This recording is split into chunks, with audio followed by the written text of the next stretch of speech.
Hello, welcome to Phantom Homicide.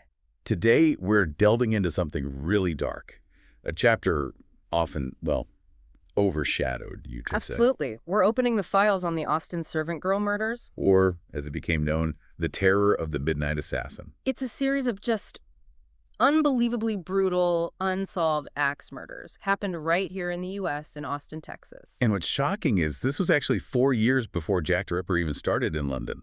4 years. It really puts Austin on the map in a chilling way as the first American city to really grapple with a full-blown serial killer. Yeah, it completely destroyed any sense of peace they had back then in the 1880s. So when we talk about this, it's not just, dry history. We're looking at a time when a fairly small American city was absolutely paralyzed, gripped by fear. Watching this predator operate almost freely, it's terrifying to imagine. Let's paint the picture. Austin, 1885. What was it like? Well, it wasn't the sprawling city it is today. We're talking maybe 23,000 people. A modest size, really. And geographically confined, too, right? Mostly on the north bank of the Colorado River. Exactly. But despite being relatively contained, the city's ability to, police itself, it was almost non-existent. That's a key point. The police force was tiny. I mean, ridiculously small. Yeah, you're looking at maybe 4 officers on duty at any given time for the whole city. 4 officers to handle everything. Daily crime, disturbances, let alone trying to catch a monster. A monster who the newspapers, and interestingly, a famous resident at the time, William Sidney Porter. Oh, Henry. That's him. Oh, Henry. They start calling him the Austin Ripper, the Austin Axe Murderer, or that really chilling name, the Servant Girl Annihilator. That name, the Servant Girl Annihilator. Oh, Henry coined that in a letter, didn't he? It just captures the specific horror, the targeting. It really does. And that's our goal today, our deep dive. We want to peel back the layers here, look beyond just the horrific crime scenes. We need to focus on the victims, too, these fragmented lives. Because they were mostly marginalized women, domestic servants, often women of color. And the record-keeping back then. Late 19th century Texas. It was so irregular. Their stories were just almost erased. We really want to try and recover some of that humanity. Give them back their stories as much as we can. It's crucial to understand the sheer scale of this violence, too. This wasn't just 1 or 2 incidents. No, not at all. Over one terrifying year, basically from New Year's Eve, 1884, right through to Christmas Eve, 1885. The confirmed count is 8 people killed, 7 women, and 1 man. And on top of the deaths, 6 more women and 2 men were seriously injured, attacked. So that's 16 people targeted in a city of only 23,000. That's an epidemic of violence. Unprecedented for a city that size at that time. Just extraordinary. Okay, let's get into the killer's method. Because there was a pattern, wasn't there? A chillingly consistent one, almost ritualistic. Yes, the MO, the modus operandi, was remarkably similar in the fatal attacks. It's quite disturbing. So how did he operate? Typically, the attacks happened indoors, while the victims were asleep in their own beds, usually struck in the head first. With an axe. Or something similar. Often an axe, yeah. Or some kind of heavy, blunt object. Yeah. Whatever was close at hand, it seems. The goal was clearly to incapacitate them quickly, knock them unconscious. And then that's directing.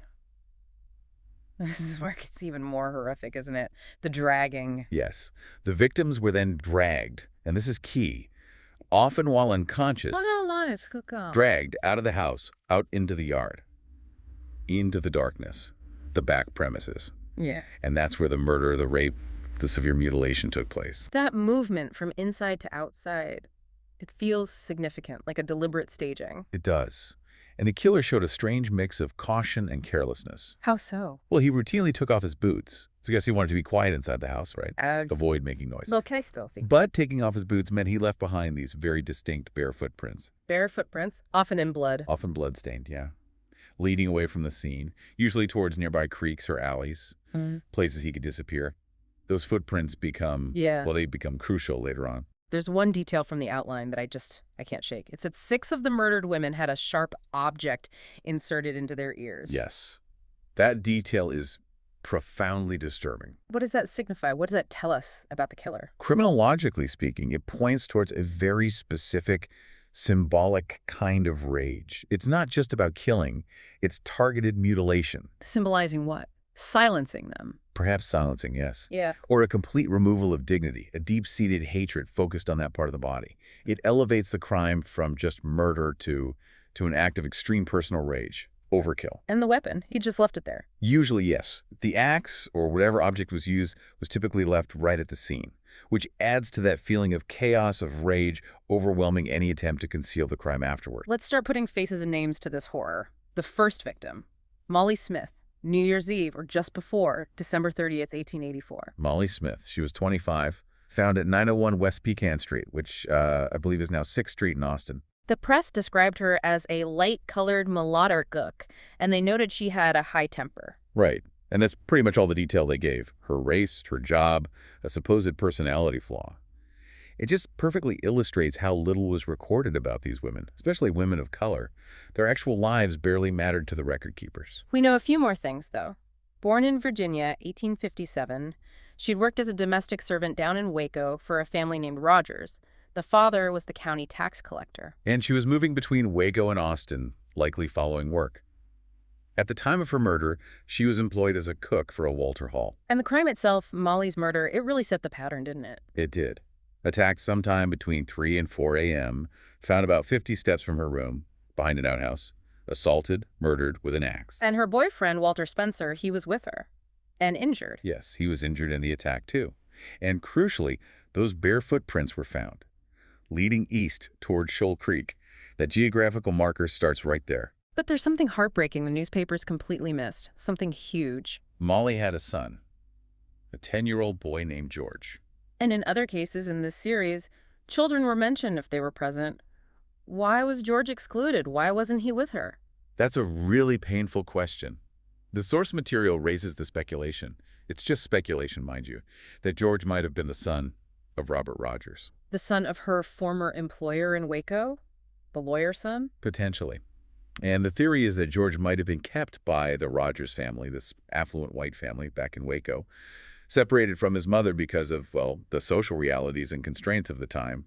Her transient work wouldn't have helped. So he might have been spared seeing the horror, but at what cost? Yeah. Separated from his mother. Exactly. And trying to trace George Smith now is, as you can imagine, incredibly difficult. Such a common name. The source notes possibilities, though, right? Genealogical trails. Yeah, few faint possibilities. There was a George Smith in Waco, the right age, listed as a white lawyer in 1900.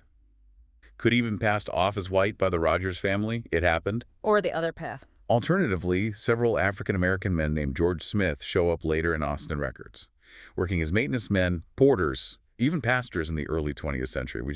We don't know which, if any, was Molly's son. Regardless, his life was forever changed. By her murder, by the mystery surrounding him. Absolutely. Okay, moving into 1885. May 7th.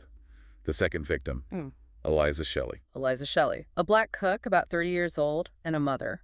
Reports said she had 3 small children.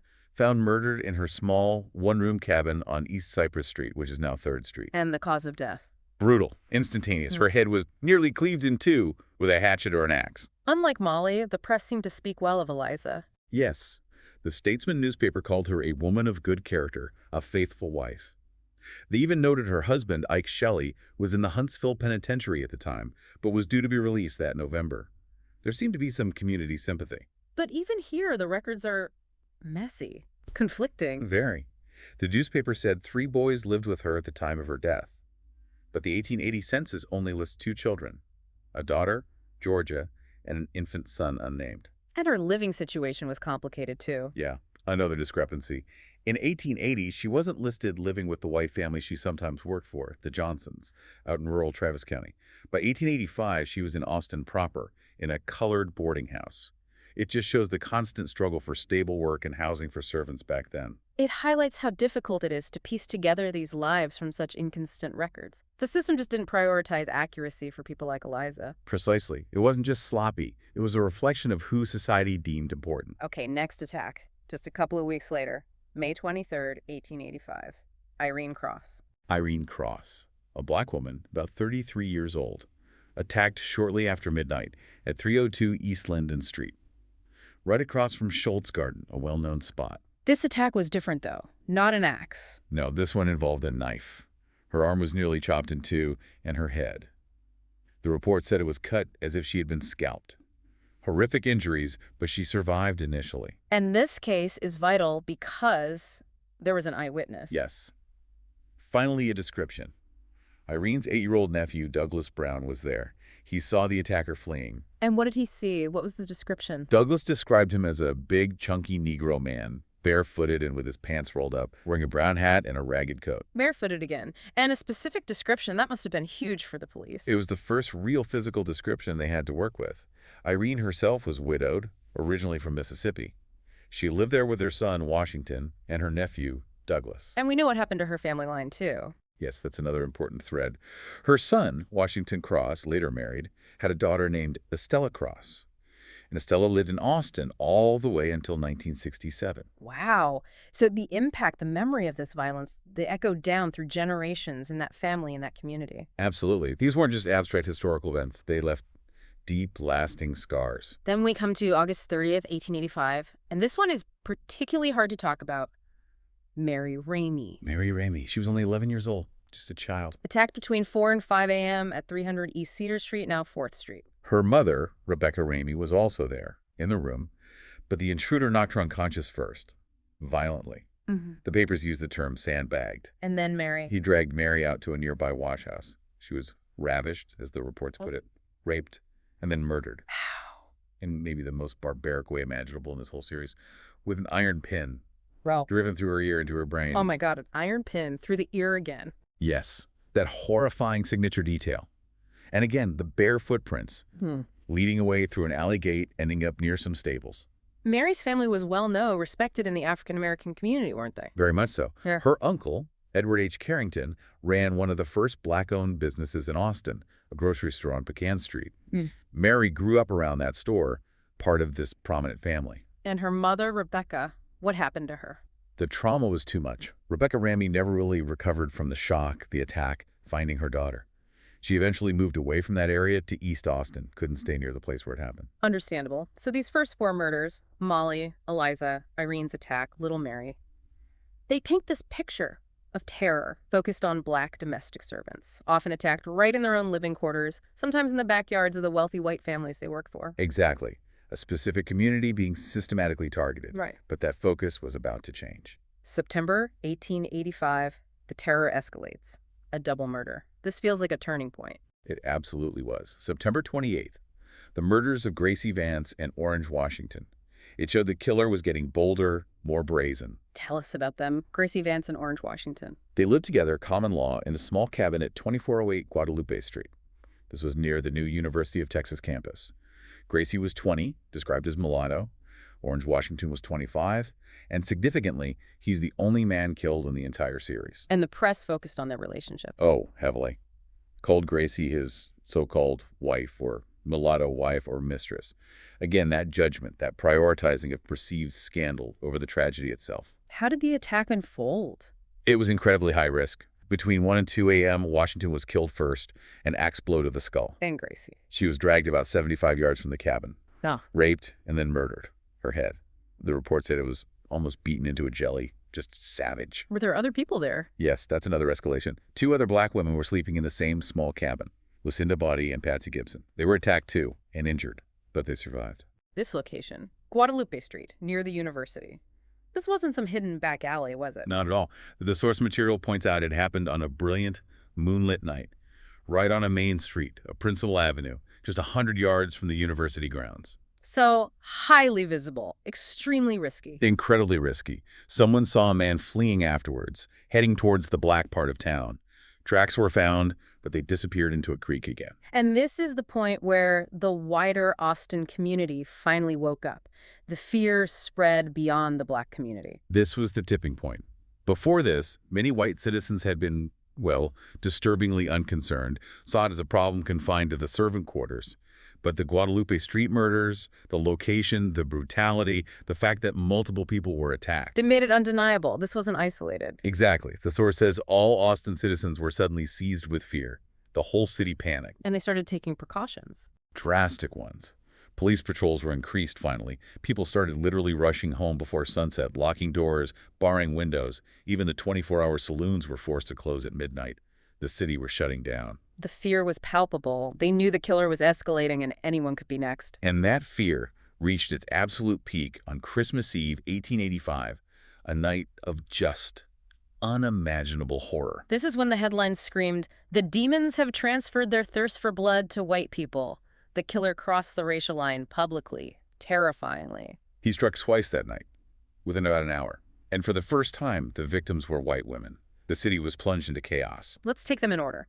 First, Susan Hancock. Susan C. Hancock.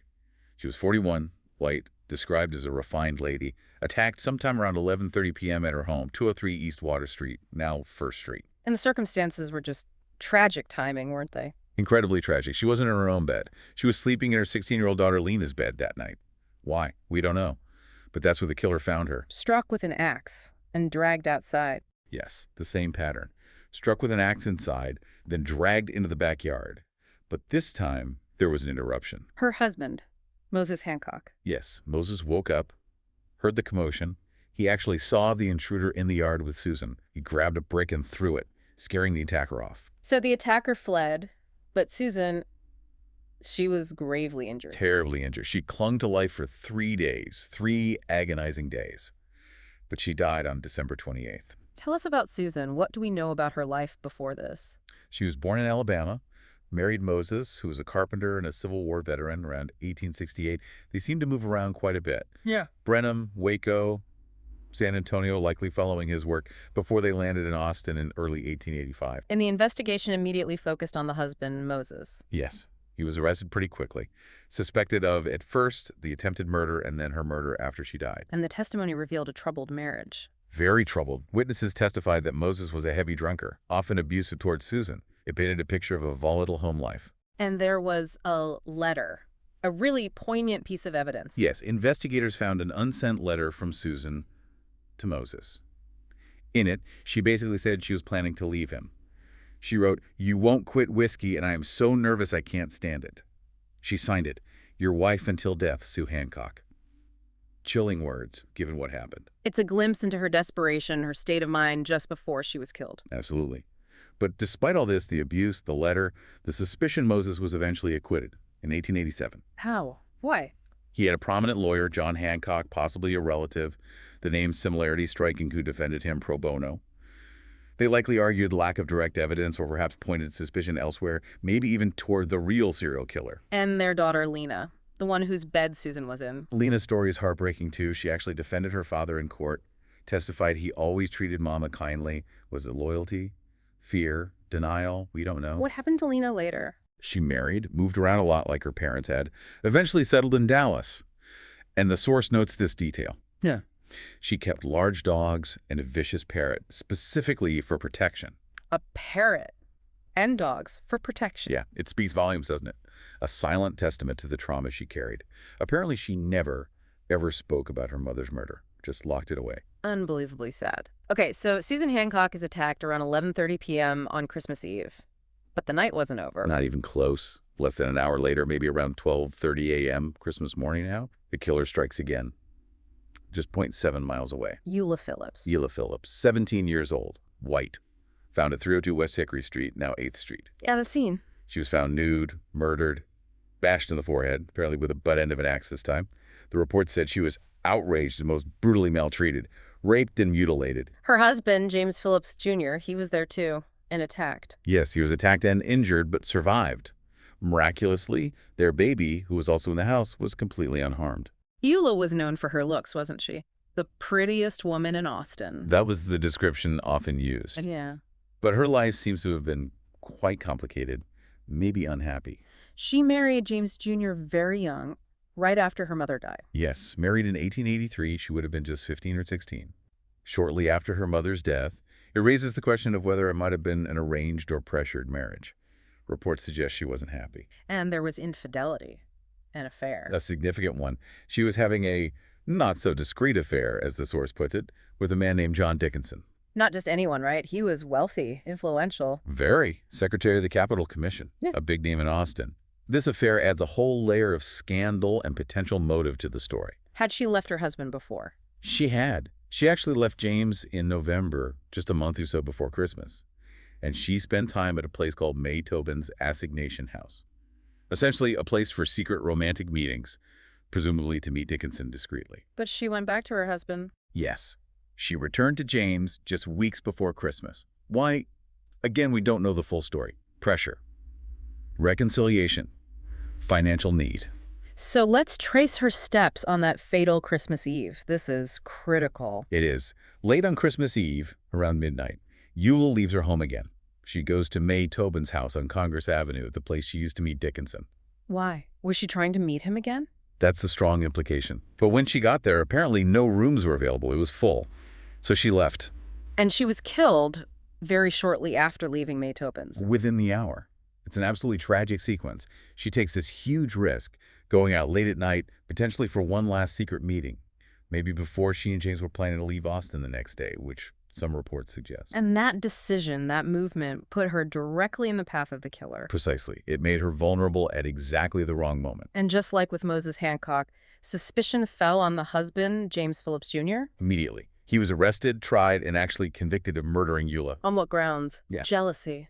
Exactly. The prosecution painted him as a violently jealous husband who finally snapped after discovering or suspecting her ongoing infidelity. But the conviction didn't stand. No, it was overturned on appeal by the Texas Court of Appeals. And the reasoning is really interesting legally. What was the issue? The prosecution had failed to prove, with direct evidence, that James knew about Eula's affair with John Dickinson. Wait, so even if he was abusive or seemed jealous, if they couldn't prove he knew about that specific affair, the motive collapses legally. That was the court's finding. The conviction relied heavily on circumstantial evidence and assumptions about his knowledge and jealousy. Without concrete proof he knew about Dickinson, the legal basis for the murder conviction was deemed insufficient. So his conviction was overturned, he was exonerated, and Eula's murder officially went back to being unsolved, attributed to the Midnight Assassin. Correct, leaving two husbands initially accused but ultimately cleared, and the city still terrified of the Phantom Killer. Okay, let's shift to the investigation itself, or maybe the lack thereof. What was the official response during this year of terror? Oh, it was chaotic. Frantic, certainly, but also deeply flawed and, frankly, biased. How so? You mentioned arrests earlier. A staggering number. Over the course of 1885, the police arrested around 400 people in connection with these murders. 400 people in a city of 23,000. Yes. And the overwhelming majority of those arrested were black men. So it was less investigation, more just rounding people up based on race. It certainly looks that way. Severe examinations, interrogations, essentially casting a wide, racially biased net, hoping to catch someone rather than following the specific, albeit limited, physical evidence like the footprints or the eyewitness descriptions. Did the authorities even agree on what they were dealing with? Not really. Adding to the confusion, some powerful elected officials apparently refused to believe that just one man could be responsible for all these attacks, which of course would completely fragment any kind of coordinated investigation. If you don't agree on the premise, how can you investigate effectively? And what about the community? What were people thinking, especially the African-American community who are being targeted and arrested? Well, within the African-American community, there was understandable terror and distrust. One fascinating theory emerged that the killer might be a white man who possessed magic powers. Magic powers? Why? Because he seemed able to get so close, commit these horrific acts, and escape without anyone hearing him, without dogs barking. It felt almost supernatural to people living in constant fear. It speaks to how inexplicable and terrifying the killer seemed, and maybe a deep distrust that the real killer, possibly white, wasn't being seriously pursued. Okay, let's bring in a modern perspective. If we look back now with techniques like geographic profiling, what can we learn? Geographic profiling is really illuminating here. By analyzing the locations of the murders on an 1885 map, we can mathematically estimate the areas where the killer most likely lived or worked his operational base. Before we dive into the Austin map specifics, there was that weird international speculation later on, right, connecting Austin to Jack the Ripper. Yeah, it's pretty wild. In 1888, after the Ripper murder started in London, the Atlanta Constitution newspaper actually published an article suggesting the Austin killer and Jack the Ripper might be the same person. Seriously, who did they think it was? They floated the name Buck Taylor. He was an American cowboy, part of Buffalo Bill's Wild West show, a performer. And he was reportedly in London around the time of the Ripper murders. Was there any real basis for that? Similar MOs? Not really strong similarities in the details of the crimes, but I think it speaks more to how shocking and unprecedented the Austin murders were. The idea that such brutality could exist led people to wonder if this American demon had simply moved his hunting ground overseas. It shows the impact Austin had. Okay, back to Austin and the geoprofile. What locations scored high? Where did the analysis suggest the killer might have been based? Top 5% probability areas. Several key spots emerged. Number one, the Union Depot area. Hmm. Suggests maybe a transient worker, someone using the trains. Okay, a transit hub. Makes sense. Second, the Simon Hotel, right on Congress Avenue. That ranked highly. We'll come back to that one. All right, Simon Hotel. Got it. Third, and very interestingly, May Tobin's brothel, the place Eula Phillips visited, and the surrounding Guytown district. Guytown. That was the red light district. Exactly. Prostitution, gambling, saloons. A logical place for a predator to frequent or find victims, a potential hunting ground, or at least a familiar territory. What else? Fourth, another place called Pearl House, also on Congress Avenue. This was linked to a Malay cook named Maurice, who vanished right after the last murder and was briefly considered a suspect. So several spots clustering around Congress Avenue, the heart of the city, plus the train depot. Precisely. But here's what's really telling. One place that ranked low on the geoprofile was the Black Elephant Saloon. Why is that significant? Because the Black Elephant was the most popular saloon for black residents in Austin, and it was a major focus for the police searches and arrests early on, based largely on that racial profiling. So the geoprofile suggests that police might have been focusing their manpower on the wrong area, geographically, because of their bias. That's a strong possibility. If they had had this kind of analytical tool back then, directing them towards Congress Avenue or the depot, maybe things would have been different. Hindsight is powerful, but based on everything, the geoprofile, the timing, the evidence, where does the suspicion point today? Who is the primary suspect? All roads really lead to one man, Nathan Elgin. Nathan Elgin, tell us about him. He was a 19-year-old African-American cook, and crucially, he worked and lived at the Simon Hotel. The Simon Hotel, that location that ranked high on the geoprofile. Exactly. And he wasn't exactly well-regarded, known locally apparently as a kind of bad citizen. Okay, so he fits the location profile. What else connects him? The timing. The timing is perhaps the most compelling circumstantial evidence. The servant girl murders stopped abruptly after Christmas Eve, 1885. And then just a few weeks later, What happened? shortly after midnight on February 9th, 1886, Elgin caused a major disturbance in a saloon in an area called Masontown. He was drunk, and he violently attacked a girl named Julia, started beating her, cursing her, dragging her toward the house. Dragging her like the murder victims. Exactly like the MO. Yeah. Witnesses and authorities believed he was attempting to repeat the pattern outrage and perhaps murder, as one report put it. But he was stopped. Yes, police officer John Bracken intervened. Elgin resisted, pulled a knife, even struck one of the officers. Bracken drew his gun and shot him. And Elgin. He died from the gunshot wound 2 days later. At the time, his death wasn't widely connected to the servant girl murders by the public. The authorities kept quiet. Why? What did they know? They knew something crucial from the autopsy, something they had deliberately kept secret from the public throughout the investigation. What was it? Nathan Elgin was missing a toe on his right foot. A missing toe. Wait, the footprints. The bare footprints found at the scenes. The bloody, bare footprints left at the scenes of Mary Ramey's murder and Eula Phillips's murder showed only 4 toes on the right foot. Oh my God, that's the physical link. Why on earth did they keep that secret? It was actually smart policing, in a way, a holdback detail. If they publicized it, they'd get tons of false leads, maybe copycats, false confessions. By keeping it secret, only the real killer or someone very close to the investigation would know that detail. It was their way to verify any confession or identify the actual perpetrator if caught. So when Elgin died and the autopsy showed the missing toe, they knew. They strongly suspected they had their man. Sheriff Hornsby later testified, years later actually, during Moses Hancock's trial, that he had made a plaster cast of Elgin's 4-toed foot after his death. And he confirmed it matched the cast they'd taken of the footprints at the crime scenes. So they had physical evidence linking Elgin to at least 2 of the murders. But he was dead. They couldn't prosecute. Exactly. It created this huge dilemma.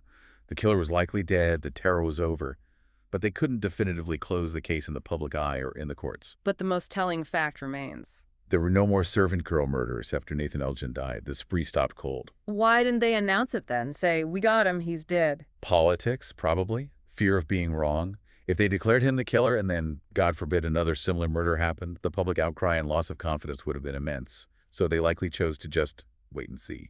Let the problem quietly resolve itself. The evidence about the toe only really came out later when defense attorneys, like for Moses Hancock, used it to argue their client's innocence by pointing to Elgin. Okay, let's try to understand Elgin through a modern criminological lens. What does his profile look like? Modern analysis, particularly looking at criminal profiling, strongly suggests the servant girl murders fit the pattern of what's called a disorganized anger retaliatory serial killer, the Dayer profile. Disorganized anger retaliatory. What does that mean? What are the characteristics? It describes a killer motivated by intense, explosive rage. Often, it's a symbolic revenge acted out on a substitute female victim, stemming from deep-seated hatred or poor relationships with women in the killer's past. And the crime scene reflects this. Exactly. The Dater crime scene is typically chaotic, disorganized. There's often overkill, excessive violence beyond what's needed to kill. The weapon is usually one of opportunity found nearby, like the axes used here. And the sexual assault isn't primarily about gratification, it's planned as part of the expression of that rage and revenge. How does Nathan Elgin's known history fit this Dater profile? Remarkably well, based on the fragments we have. Let's start with potential early life stressors. His family background. There's a suggestion of instability. He was born in 1866. At some point, the woman who raised his older siblings, Angeline, was replaced by a different maternal figure, Susan Pierce. Criminologists often see such disruptions or substitutions in early maternal figures as potential catalysts for deep-seated emotional problems, possibly involving abuse and neglect, creating that foundational resentment. And his work history, being a servant. That's potentially huge. We know he was listed as a servant at age 14. Imagine being a young black male servant in the very strict hierarchical Victorian South, constantly subjected to the authority, the discipline, the orders of women, both black and white mistresses or supervisors. That could easily breed resentment, humiliation. Absolutely. It's a fertile ground for feeling powerless, humiliated, building up that rage that the DR profile describes. The extreme violence, the overkill, the mutilation seen in the murders could be a direct explosive release of years of that pent-up anger and degradation projected onto these substitute female victims. Does his known behavior before the murders align with this? Any early warning signs? Yes, there are documented incidents. In 1881, he was arrested near the governor's mansion for carrying a pistol and causing some kind of disturbance. Shows a disregard for authority, willingness to carry weapons. Okay, minor offense maybe, but there was something else, something more direct. Much more direct. In 1882, he sent a threatening letter, a written letter to a deputy sheriff. What did it say? It was described as reckless and bloodthirsty. He promised to whip, destroy, and kill the deputy. Wow. That's not subtle. Not at all. Sending a written threat like that, expressing violent fantasies, specifically targeting an authority figure that's considered a classic serial killer tell. It shows a mind already dwelling on violence, fantasizing about it, trying to assert power he feels he lacks, overcompensating for those feelings of humiliation. So the resentment, the violent thoughts, it's building. How did it likely escalate into the actual murders? The pattern suggests a gradual escalation. There were several non-fatal attacks on black domestic servants in Austin in 1884, before Molly Smith. Nocturnal stabbings, assaults Clara Dick, Clara Strand, Christine Martinson. These could well have been Elgin's fledgling attempts, testing boundaries, maybe not yet intending to kill, or perhaps interrupted. Learning his craft, so to speak. A horrifying thought. Yes, and then comes the murder of Molly Smith. Brutal, fatal. That seems to be where he crossed the line fully and established the MO, the acts, the dragging outside, the mutilation that he would repeat. Is there any specific trigger identified for the final, most intense night of violence, that Christmas Eve with Susan Hancock and Eula Phillips? There's a truly remarkable potential stressor highlighted in the source material, something that happened on that exact same night. What was it? Nathan Elgin's wife, Sally Elgin, reportedly gave birth to their child, a son named Thomas, on Christmas Eve, 1885. Wait, his wife gave birth the same night he committed those two murders. That's the timeline suggested. For someone with a DR profile, an event like childbirth, normally joyful, could act as an immense psychological trigger. It might stir up complex feelings about women, family, powerlessness, perhaps relating back to his own childhood or maternal relationships. It could have fueled an uncontrollable explosion of that murderous rage. That timing is just uncanny, and potentially explains the intensity of that final night. a compelling psychological possibility. Finally, let's consider his knowledge of Austin, his locational expertise. You knew the city well. He grew up there. He would have intimately known the shortcuts, the alleys, the dark corners, the escape routes like the creeks. This knowledge would be essential for operating with such boldness, especially in high-risk areas like Guadalupe Street near the university on a moonlit night, or moving quickly between crime scenes like on Christmas Eve. And we see that confidence in his actions on Christmas Eve. Absolutely. After attacking Susan Hancock, he's interrupted by Moses throwing a brick. Does he flee the city? No. He runs west, back towards Congress Avenue, the busiest part of town. The interpretation is he felt confident enough to essentially hide in plain sight, melt back into the city center he knew so well. That takes nerve, or extreme arrogance. Or the compulsion of the profile overriding caution. There's also that theory about a confrontation near May Tobin's house that night. Between Elgin and Eula Phillips. Potentially. The idea is that as Elgin fled west after the Hancock attack, he might have run through or near May Tobin's yard, perhaps startled Eula and her companion Dickinson as they were leaving or arguing in the street. Maybe words were exchanged. Maybe he felt insulted, demeaned again. And that encounter, that fresh humiliation, could have fueled the second attack. It could have reignited his rage, which was already high, but perhaps thwarted it at the Hancock house. It might explain why he then pursued Eula across town, despite the risk. He wasn't just looking for any victim, he was driven to complete that specific murder scenario. The attack in the bedroom, the dragging, the rape and murder in the yard that he'd started with Susan Hancock. And he achieved it with Eula Phillips less than an hour later. So putting it all together, the missing toe matching the footprints, the murder stopping when he died, his violent history, working in a key geoprofile location, the psychological fit with the DR profile, the potential trigger of his child's birth. While we'll never have that definitive DNA match or a confession, the convergence of all these factors makes Nathan Elgin, as the source concludes, arguably the best of the known midnight assassin suspects. It's the most coherent explanation we have for this reign of terror. It's a truly tragic story. The Austin servant girl murders. This deep dive, I hope, has helped bring some light to the victims. Recovering the humanity of Molly Smith, Eliza Shelley, young Mary Ramey, Susan Hancock, Eula Phillips, women whose lives were almost erased by history and unimaginable violence. And we're left with this chilling portrait of the man most likely responsible, Nathan Elgin. A man whose trajectory seems tragically shaped by trauma, resentment, and escalating rage. Even though his death effectively closed the case back then, the questions, the horror, the research, it all continues today. It solidifies Austin's dark place in history, the first American city to truly confront the reality of a serial killer. It leaves you wondering, doesn't it, that final provocative thought, if the police had released the detail about the four-toed footprint earlier, back in 1885. Would it have helped? Would someone have recognized Elgin sooner? Or would it just have muddied the waters, led to false leads, maybe even put Elgin on guard? It's impossible to know. A critical decision point with unknowable consequences. A reminder of the immense challenges and responsibilities faced when hunting a monster. Okay, so we hope you liked our today's discussion. For more such discussions, subscribe to our channel, Phantom Homicide.